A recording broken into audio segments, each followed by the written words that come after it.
pentingnya peran periklanan. Faktor kunci utama periklanan adalah bahwa iklan harus menggugah perhatian calon konsumen terhadap produk atau jasa yang ditawarkan perusahaan. Para konsumen potensial dibuat untuk memperhatikan dan peduli terhadap produk yang memberikan manfaat bagi mereka, yang akan memberikan alasan bagi mereka untuk membeli.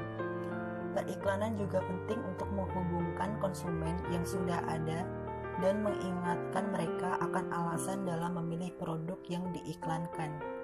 Konsumen yang sudah ada juga dibuat untuk tetap menjaga hubungan dengan produk dan jasa terbaru yang tersedia bagi mereka, dengan mengingatkan keberadaan produk secara intensif.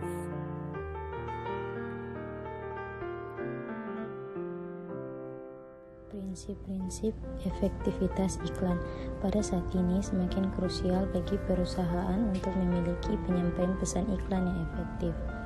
Di sini terdapat 10 prinsip iklan yang efektif. Yang pertama, buatlah halayak tertarik. Kedua, jadilah cerdas dan kreatif. Ketiga, bicaralah dengan lantang. Keempat, jangan membuat mereka berpikir terlalu banyak. Yang kelima, warna yang menarik tetapi tetap masuk akal. Keenam, informatif. Ketujuh, buatlah agar menonjol dan mudah diingat. Kedelapan, berikanlah cita rasa. Dan yang terakhir, gunakan humor, gunakan pengandaian. Prinsip-prinsip efektivitas iklan. Ya, baik, di sini saya akan melanjutkan, yaitu menentukan ide kreatif. Ketika sebuah produk baru diluncurkan, kemungkinan besarnya iklan dan strategi pemasaran yang dilakukan ditujukan untuk membuat produk dikenal pasar.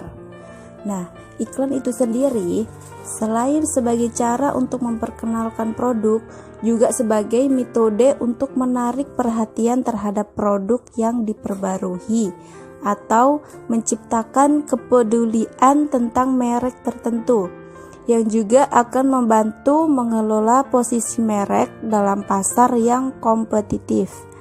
Di samping itu, ide unik iklan juga akan membantu memperbaiki strategi. Konten periklanan. Periklanan adalah bisnis ide dan kreativitas. Periklanan bukan sekedar bisnis menggambar atau bisnis komputer grafis dan menyampaikan pesan tanpa makna. Periklanan merupakan bisnis ide dan kreativitas serta imajinasi terukur. Memang dukungan grafis komputer dan menggambar merupakan daya dukung yang luar biasa di dalam dunia periklanan. Namun, untuk mengekspresikan citra yang tersampaikan kepada pasar sasaran memerlukan ide dan kreativitas yang berangkat dari upaya mengenali kelompok sasaran untuk mencapai tujuan periklanan. Periklanan dan Baik, di sini saya akan menjelaskan sedikit tentang anggaran iklan dan komunikasi pemasaran. Besarnya anggaran komunikasi pemasaran, khususnya anggaran iklan dalam hal ini, menentukan sejauh mana merek bisa berperan sebagai simbol atau sinyal. Dalam hal anggaran rendah, nama merek lebih baik berperan sebagai simbol. Bila anggaran komunikasi pemasaran kecil, pilihan nama yang tepat amatlah vital. Dengan anggaran besar melalui iklan, asosiasi negatif yang mungkin melekat pada nama merek itu sendiri bisa diredam atau bahkan dilenyapkan.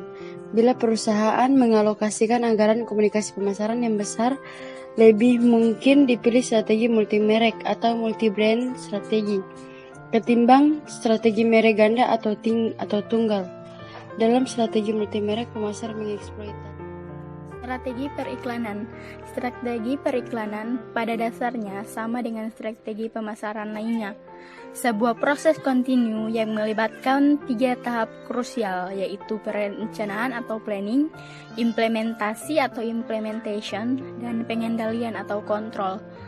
Meskipun tahap perencanaan seringkali dianggap tahap terpenting, setiap tahap tetap berperan dalam keberhasilan strategi. Strategi periklanan.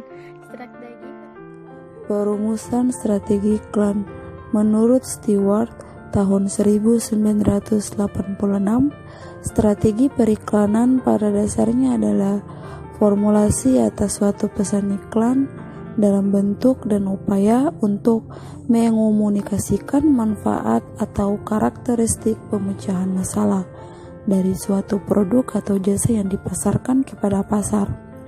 Pemasar melalui iklan pada dasarnya berupa untuk menyampaikan dan menyatakan dalam strateginya terkait apa yang bisa ditawarkan untuk memenuhi kebutuhan konsumen. Bagaimana karakteristik produk lebih bermanfaat dibandingkan pesaing, dan apa karakteristik yang bermanfaat tersebut. Formulasi strategi periklanan tersebut diawali dengan dukungan data dari hasil survei pasar, yang kemudian dibawa ke proses perencanaan strategi dan berkreasi secara nyata dalam menerapkan periklanan yang baik. Perumusan strategi iklan menurut Stewart tahun 1986